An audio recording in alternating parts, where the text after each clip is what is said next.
Yo, welcome back to Son of a Preacher Man.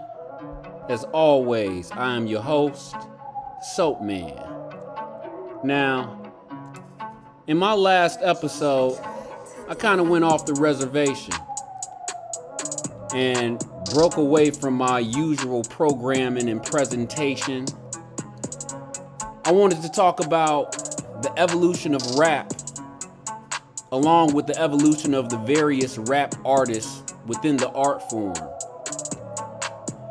I took a big risk by doing this because I know I would probably say some poignant things and touch the nerves of a lot of people, because a lot of people like their rap artists and they have their favorites. And when I say things like Jay-Z was a devil worshiper, I'm probably pissing a lot of people off. Now, that's not my intention. I'm not trying to tell you who to listen to. It's not my business who you listen to. What I am trying to tell you, though, is who it is you're listening to. See, I put the facts out in front of you, and it's left up to you to make an informed decision based off of those facts. I'm not telling you whose album to buy and whose album not to buy. But when you buy an album, I want you to know who it is you're supporting, what they're all about, not the image that they portray. If you were looking for directions to anywhere, and I gave you the wrong directions, you're going to be lost. What I'm trying to say is, you can't do anything meaningful without the truth. But once you have the truth, you have at least the opportunity to make real change. You have the opportunity to progress. That choice is yours. And I'm never trying to take that away from you, because I wouldn't want my choices taken away from me. So I just wanted to clear the air before we get started and let all my viewers know that I don't have a personal agenda against these rap artists. I'm entitled to my opinion, and you are entitled to your opinion as well. But the facts remain the facts. And I won't apologize for stating the facts. With that said, let's get started.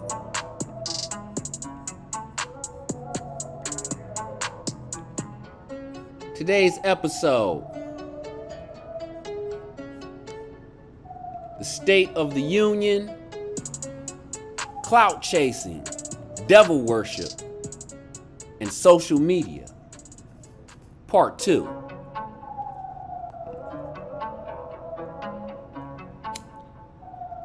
This is rap artist Chief Keef. He hails from Chicago. Now, I don't know if he started drill music, but he was the first artist that I can identify with the art form known today as drill music. Now, let me tell you what drill music is all about. Most rappers, they lie in their raps, and that is still true today. But drill music is more about the truth. Well, it's about as much of the truth as it is lies. See, drill music is about what you really do on the streets and putting it on wax or on an album. Now, Chief Keef, though I wasn't a big fan of his, I'm from Gary, Indiana. Look, we close to Chicago. So I got a lot of respect for Chicago rappers. I mean, they close to home. So naturally, I like Chief Keef. I got a bias in favor of Chief Keef just because of the proximity of Gary and Chicago. Now, Chief Keef, he was smart about his business. Yeah, he rapped about what he rapped about. He rapped about the dirt that he did in the streets. He dissed several other rappers. But he eventually separated himself from the violence that has now taken the lives of so many rappers who, how can I put this? He separated himself from the violence that has taken the lives of so many of these modern day drill music rappers.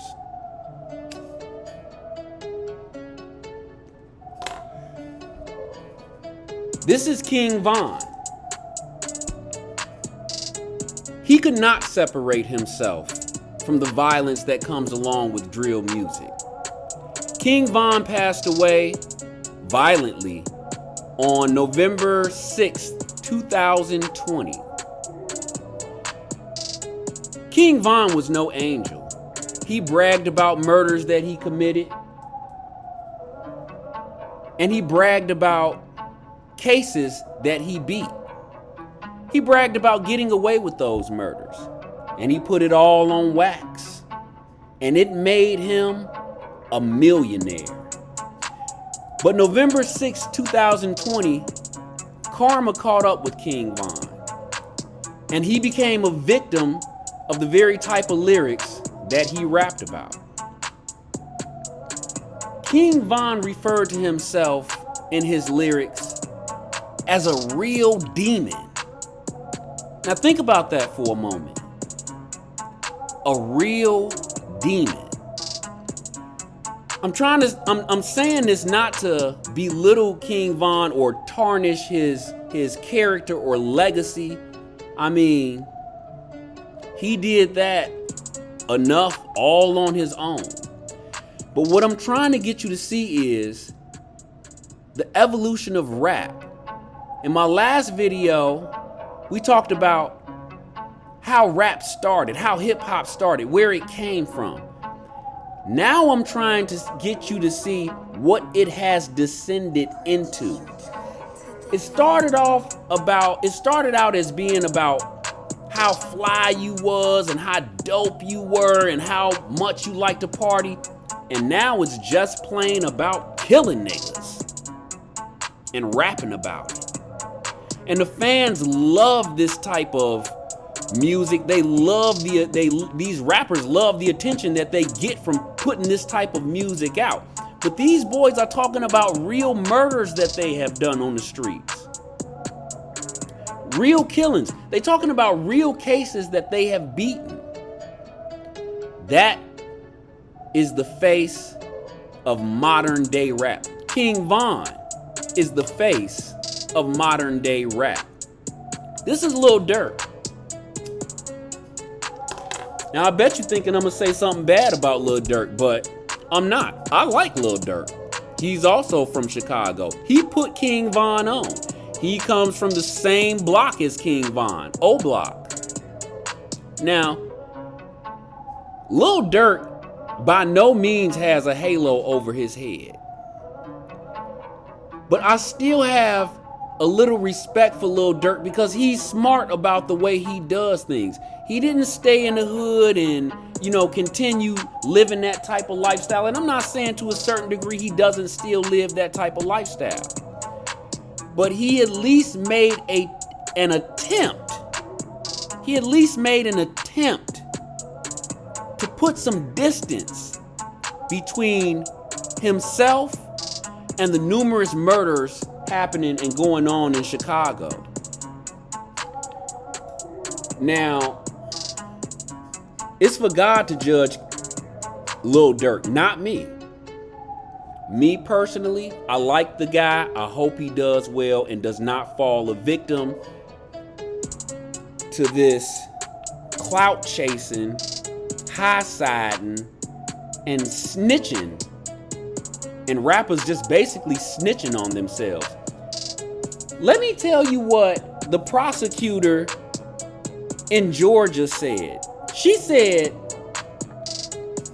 that social media is a very useful tool in the prosecution of crimes going on in Atlanta, Georgia, and that they use social media to prosecute a large number, if not the majority, of their cases.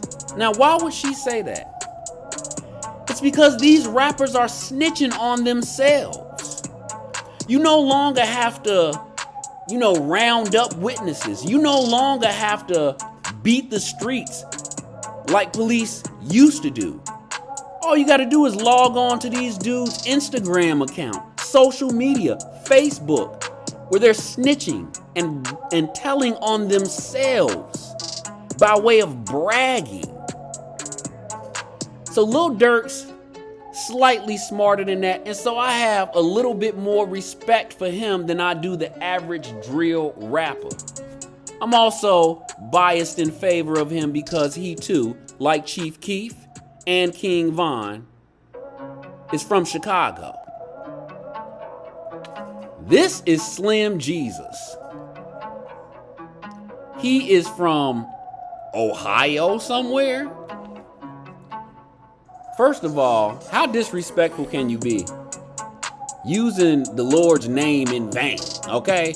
Taking on the name of the Messiah. Now, when I look at this dude, the first thing that comes into my mind is dweeb, sucker, and a whole lot of other derogatory, insulting titles that I'm not gonna say on this presentation because my mama might be watching. Look at this dude. Do he look like a gangster to you? He's often compared to Dewey from Malcolm in the Middle, and from what I hear, he really hates that. But I mean, can you blame the people who's saying that? They look similar. Slim Jesus has no criminal record. He's never done any dirt in the street whatsoever. He admitted in an interview that he has no criminal record, that he has never hurt a fly. But do we really need him to tell us that? Look at him. This little boy could not crush a grape. But yet here he is. Here you see him on this slide, fronting, high capping. And if he comes across the wrong person, he may get himself killed. Look at his friends in the background. Look at these little black boys in the background who may or may not actually live that life, giving him a pass. Look at all these children sporting guns, flashing guns. None of them a real killer. They're playing. Little do they know they're playing a deadly game. Wake up, Slim, before you get hurt. These are the island boys. Suckers. Taking something that the black culture developed and making a mockery out of it. This is a game to them. What black men and young black men are losing their lives for is a game to these boys. And they've jumped right on it. And listen, I'm not down in white boys. Look, you have no reason to act like this. Go get you an education. You came from a good home. These black men who are dying in the streets of Chicago and dying in the streets of Atlanta, Georgia, dying on the East Coast, dying on the West Coast, many of them come from broken homes. They come from nothing. Look at these dudes in the pool, tatted up, playing. Didn't your parents ever tell you not to mess with niggas? You know good and damn well these boys have absolutely no business playing this game. And that's exactly what they're doing. Look at them. Poolside. Chilling. It's not a game, fellas. Their career, luckily for them, was short-lived. Because when real street niggas see people like the Island Boys, they want to test them. When real street dudes see people like Slim Jesus, they want to test them. Because real street dudes, they don't like to see people playing with something that they take very seriously. Fellas, erase them tattoos and go to school. The influence of drill music has spanned past beyond culture. It's now a worldwide enterprise. These dudes right here are from England. Yeah, England. I mean, I'm sleep. I didn't even know they had gangsters in England. And if they watching this, they probably like, who do you think you are? Oh, you think you want some smoke? You want some smoke? Oh, you don't know us. You don't know us. You don't want to smoke with us. Look, man, I'm not saying it ain't no hard people in England or in London.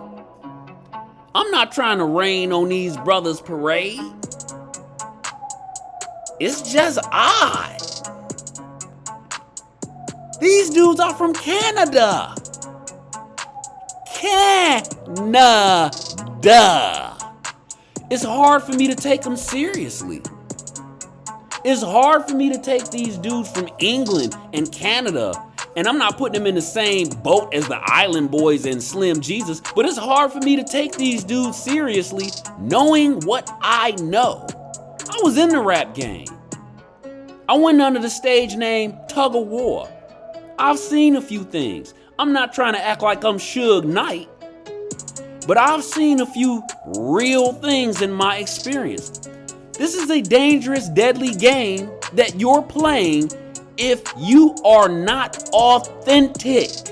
Because eventually you are going to bump into and rub elbows with someone who is authentic, who has no choice but to sell drugs and try to make a career out of rap. They see no other way out of poverty. And I'm not saying these dudes are not impoverished and they not just jumping on the bandwagon to get out of poverty themselves. What I'm saying is, I don't think these young kids realize the seriousness of what they're putting out. Because what you put out comes back. If you put out evil, it comes back. If you put out murder, it comes back. If you rap and talk all this crap and hoo-ha and jazz and whoop-de-bang on wax, somebody is going to eventually pull your card. Someone is eventually going to test you and see if you are really about the things you claim to be about. Matthew 26 verse 52 says, "Then Jesus said unto him, Put up again thy sword into his place. For all they that take up the sword shall perish with the sword." You've heard this scripture before.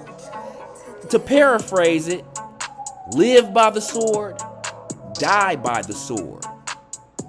And I don't think a lot of these rappers understand this. I think a lot of them think it's a game. They trying to get on. They see the glitz and the glamour. They see the fame and the fortune.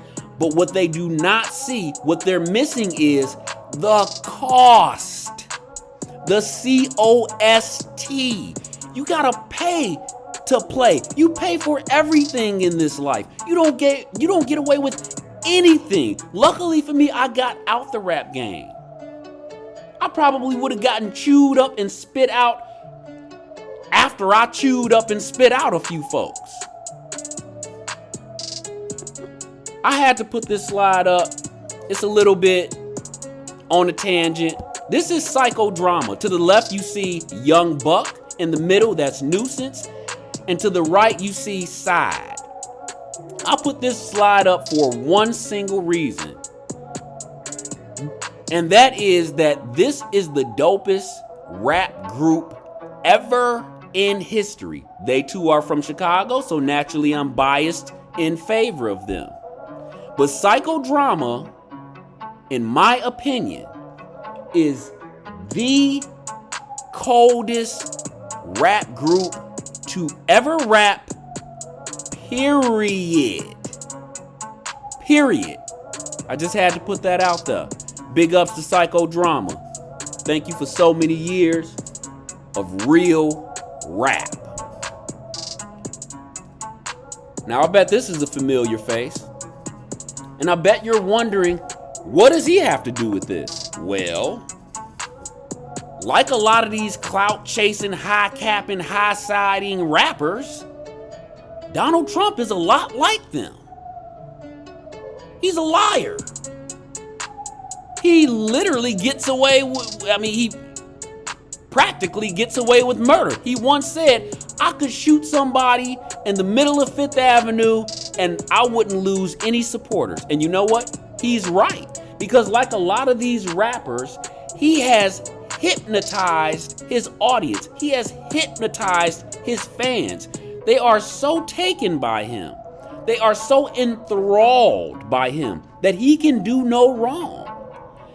And like a lot of these rappers, he will do anything and say anything to maintain his position.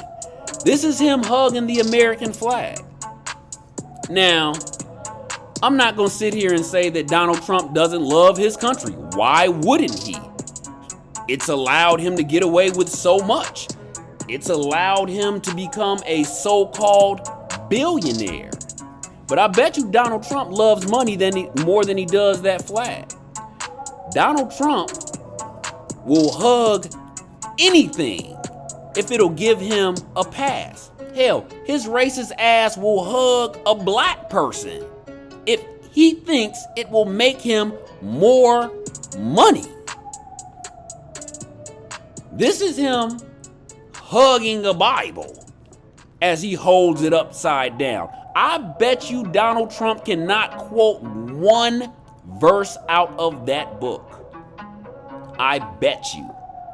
I bet you Donald Trump has never read a verse out of that book, let alone can quote it.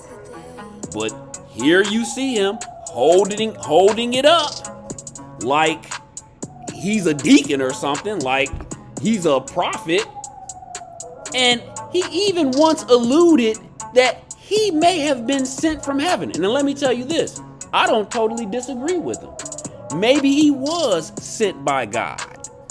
The question is, was it for good or was it for evil? Because I'm going to tell you right now, white folks in this country have become the new niggas. And Donald Trump is the sole reason for that. He has lied and capped and fronted and distorted and caused so much chaos. And the white people who love him have followed him every single step of the way. He cannot say anything wrong. He cannot do anything wrong. They love him so much. In fact, they launched a coup on January 6th to overthrow the government to keep him in office. This is Donald Trump showing you how small his penis is.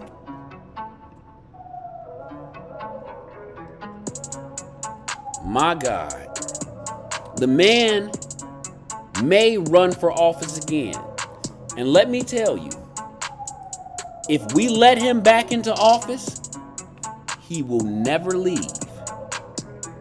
He has already joked, eluded, and hinted when he was president. He joked, hinted, and eluded at staying in power forever. He kind of said it like a joke, but he wasn't joking. Ain't that right, Donald? Yeah, right on, brother. Short video for y'all today.